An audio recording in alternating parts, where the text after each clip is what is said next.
नमस्कार साथियों, फिर से स्वागत है आपका एक और नई वीडियो में। तो वह साथियों, कच्चे कर्मचारियों को जो है पक्का करने को लेके कुछ और जो है ताज़ा जानकारी लेके आए यहाँ, क्योंकि बार बार जो है खबरें आ रही कि कच्चे कर्मचारियों को जो है पक्का करने का काम कर दिया, कच्चे कर्मचारी पक्के होने वाले हैं, जिसको देखते हुए जो है साथी भी परेशान हो चुके हैं। हरियाणा सरकार को जो है पक्के करने का जो एक खेल चल रहा है, इसको जो है बंद करना चाहिए और पक्के करने हैं तो जो है खुले मन से करें। आप साथियों ने दिखा दिया सारी इन्फॉर्मेशन। तो इस प्रकार से देख लीजिए साथियों, बस सीएम नायब सैनी सरकार अगर रेगुलराइजेशन का तोहफा देना चाहती है तो खुले दिल से जो है नीति बनाने का काम करे, क्योंकि गलियारे में चर्चा चल रही है जो अस्थायी कर्मचारी हैं इनको रेगुलराइजेशन का जो तोहफा है वो देने का काम कराया जाएगा। लोकसभा चुनाव में जो आधी सीटें हारने के बाद मुख्यमंत्री ने काफ़ी फैसले जो कर जनता की परेशानियों का समस्याओं का हल करना शुरू किया है और वे अभी भी जो बड़े बड़े फैसले कर रहे हैं। गलियारे में कहा जा रहा है कि अगर रेगुलराइजेशन पॉलिसी का तोहफा देना है तो खुले दिल से जो है नीति बनाने का काम करें, क्योंकि लाखों की संख्या में जो कच्चे कर्मचारी हैं बार बार जो है मांग कर रहे हैं और लगे हुए, चाहे पार्ट 2 के तहत हो या पार्ट 1 के तहत हो या हरियाणा कौशल रोजगार निगम के तहत हो। तो उसी प्रकार से देखा जाए भाई, यूँ तो मांग कम से कम 3 साल की सेवा पूरी करने वालों को रेगुलर करने की भी उठ रही है। बस 3 साल जिसको सेवा करते हुए हो चुका है उनको जो है पक्का करने का काम कराया जाए।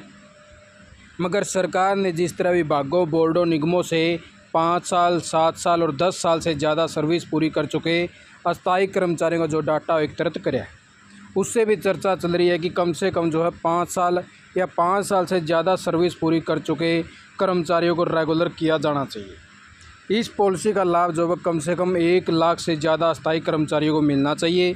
अगर इस पॉलिसी के तहत 1 लाख से ज़्यादा कर्मचारी रेगुलर हो गए तो आने वाले विधानसभा चुनाव में इसका सकारात्मक असर जो है साफ साफ दिखाई देगा, क्योंकि कर्मचारी जो अपने चैनल से भी जुड़े हुए हैं, हमारे पास भी बहुत सारे मैसेज देखने को मिले हैं कि सर अगर सरकार ने हमारी बातें मान ली तो हम जो है बिल्कुल इसका पक्ष में वोट करांगे और हमारे घर में वह 2-2, 3-3, 4-4, 5-5 सदस्य हैं तो उनके सभी के वोट जो हरियाणा सरकार ने गद्दागद पड़ेंगे।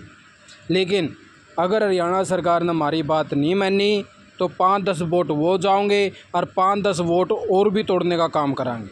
तो इस प्रकार से भी इन्होंने बताया कि ग्रुप डी और सी की जो भर्तियाँ चल रही हैं ये अगर पूरी होगी तो इनके जो परिवार के भी जो है विधानसभा चुनाव में भाजपा को अपना मत देने की सोच सकते हैं।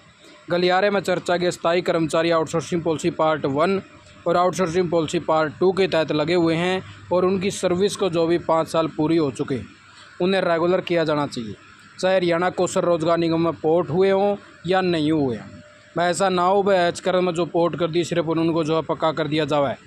ऐसे और भी जो है लाखों की संख्या में कर्मचारी बचे हुए हैं जो पोर्ट नहीं हुए हैं और वेट कर रहे हैं, हर कई साल से लग रहे हैं, पार्ट 1 में भी है, पार्ट 2 में भी है। उनको भी फ़ायदा होना चाहिए। किसी भी परिषद या सोसाइटी की जो किसी भी स्कीम में लगे हुए मगर उनकी पूरी फंडिंग हरियाणा सरकार कर रही हो, उदाहरण के तौर पर राज्य शिक्षा परियोजना परिषद में इंफॉर्मेशन कम ऑफिस कम लाइब्रेरी मैनेजर, तो इस प्रकार से जो है वैसे भी ये पद जो वित्त विभाग में मंजूर हैं।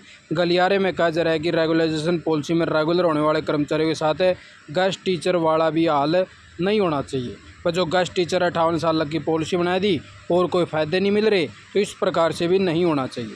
कमेटी गठित है तो रेगुलराइजेशन पॉलिसी का ड्राफ्ट तैयार कर रही है। इसमें सबसे जो बात है वह महम मुख्यमंत्री के मुख्य सचिव प्रधान जो भाई सचिव राजेश खुल्लर जी, इनका दिमाग चल रहा है और इसलिए गलियारे में कहा जा रहा है कि रेगुलराइजेशन पॉलिसी आगामी विधानसभा चुनाव में भाजपा के लिए गेम चेंजर साबित हो सका है। तो वह इस प्रकार से जो है बड़ी खबर सामने आई है। वह मुख्यमंत्री साहब को जो है इस प्रकार से जो खेल नहीं खेलना चाहिए। अगर पॉलिसी बनानी है तो एक साथ ले आओ, अगर नहीं बनानी तो साफ साफ मना कर दो। वह माँ में जो है कोई पॉलिसी नहीं बनाते तो ये जो है कर्मचारी जो है परेशानी होंगे और बार बार जो है ये वर्ड सुनने नहीं मिलेगा कि कच्चे कर्मचारियों को पक्का कर दिया गया। आप साथी क्या राय है भाई, क्या हरियाणा सरकार को एक साथ फैसला लेना चाहिए या नहीं लेना चाहिए? तो आप साथी भी जो है कमेंट जरूर से ज़रूर करें। आप साथी लगी यही ताज़ा इन्फॉर्मेशन लेके आए थे। आप साथी ने वीडियो देखने का बहुत बहुत धन्यवाद। जय हिंद, जय भारत, जय हरियाणा।